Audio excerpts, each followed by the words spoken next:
इस वीडियो में मैं आपको एक महत्वपूर्ण विषय के बारे में बताने जा रहा हूं। हाल ही में ये खबर सामने आई कि इजराइल के जीपीएस हमले भारत को भी प्रभावित कर रहे हैं। इनमें ये चिंता जताई गई है कि इजराइल की जीपीएस स्पूफिंग रणनीति भारतीय विमानों की सुरक्षा के लिए खतरा बन सकती है और उनके क्रैश होने का जोखिम पैदा कर सकती है। अब सवाल ये उठता है कि जीपीएस स्पूफिंग है क्या, और इजराइल जो भारत से इतना दूर है वह भारत के आसपास उड़ने वाले विमानों को कैसे प्रभावित कर सकता है। गाजा युद्ध शुरू होने के बाद से इजराइल डिफेंस फोर्सेस कथित तौर पर जीपीएस स्पूफिंग नाम की एक स्ट्रेटेजी का इस्तेमाल कर रहा है, जिससे दुश्मनों की गतिविधियों पर सख्त नजर रखी जाती है। इससे दुश्मनों की मिसाइल्स, ड्रोन और रॉकेट को गुमराह करने के लिए ग्लोबल पोजिशनिंग सिस्टम सिग्नल में हेरफेर किया जाता है। समझाने के लिए आपको बताता हूँ, देखिए मिसाइल और ड्रोन जो होते हैं वो हमला करने के लिए जीपीएस का इस्तेमाल करते हैं, वही जो हमारे मोबाइल फोन्स में होता है। और अगर जीपीएस को ही गलत कर दिया जाए तो ये अपने निशाने पर नहीं वार कर पाते। आपने ये देखा भी होगा कि जब भी इजराइल पर मिसाइल या ड्रोन अटैक होता है तो अधिकतर मिसाइल तो इजराइल का एयर डिफेंस सिस्टम रोक लेता है, पर जो मिसाइल नहीं रोक पाता वो भी इजराइल में कुछ ऐसी जगह गिरती हैं जहां पर इजराइल का कुछ ज्यादा नुकसान नहीं होता। लेकिन इजराइल के जीपीएस हमलों का कई देशों पर गंभीर असर हो रहा है, जिसमें भारत भी शामिल है।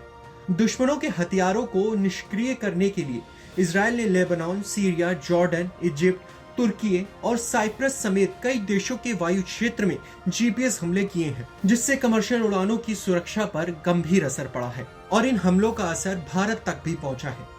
भारत में नवंबर 2023 से लेकर फरवरी 2025 के बीच यानी करीब 15 महीने के दौरान विमानों के नेविगेशन सिस्टम में गड़बड़ की 465 घटनाएं दर्ज की गई हैं, जो काफी चिंताजनक है। इसमें से ज्यादातर घटनाएं अमृतसर और जम्मू के पाकिस्तान की सीमा से लगने वाले क्षेत्रों में हुई हैं। जीपीएस स्पूफिंग का विमानों पर क्या असर होता है? जीपीएस स्पूफिंग के जरिए विमानों के नेविगेशन सिस्टम को हैक कर लिया जाता है।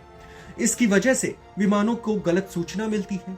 इससे पायलट को गलत सिग्नल मिलता है। जैसे अगर कोई फ्लाइट इराक के हवाई अड्डे पर है लेकिन उसे पता ही नहीं चलेगा कि वो वहां किस हवाई अड्डे पर है। ओपन स्काई नेटवर्क के डेटा से पता चलता है कि पिछले एक साल में मिडिल ईस्ट के देशों में 50,000 से ज्यादा विमानों पर इसका गंभीर असर पड़ा है। इस दौरान पायलट को गलत जानकारियां मिली हैं, जैसे विमान जमीन के काफी करीब पहुंच गया है। इसकी जानकारी पायलट को काफी देर से मिली, जिससे विमान क्रैश हो सकता था।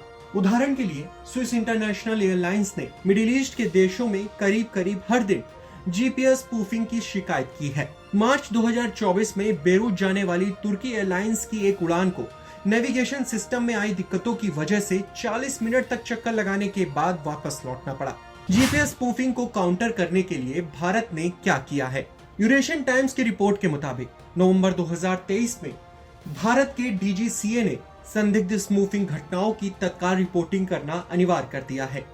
इसके अलावा भारत ने विमानन सुरक्षा को बढ़ाने के लिए अंतर्राष्ट्रीय नागरिक उड्डयन संगठन ICAO और यूरोपियन संघ विमानन सुरक्षा एजेंसी EASA के दिशा निर्देशों को अपनाने का फैसला किया है। इन नियमों को अपनाना शुरू कर दिया गया है। हालांकि यह मुद्दा इजराइल के लिए भी चिंता का विषय होना चाहिए। जीपीएस स्पूफिंग का इतने बड़े पैमाने पर उपयोग करना अन्य देशों की विमान सुरक्षा के लिए खतरनाक है। भारत और अन्य देशों को इजराइल के साथ इस मुद्दे पर बातचीत करनी चाहिए ताकि इस तकनीक का उपयोग सीमित और नियंत्रित तरीके से किया जा सके। इस तरह की और वीडियोस देखने के लिए हमारे YouTube चैनल को सब्सक्राइब करें, बेल आइकन दबाना ना भूलें। यदि आप हमारा ये वीडियो Facebook पर देख रहे हैं तो पेज को लाइक और फॉलो जरूर करें। हमारे अन्य सोशल मीडिया पेजेस से भी जुड़े।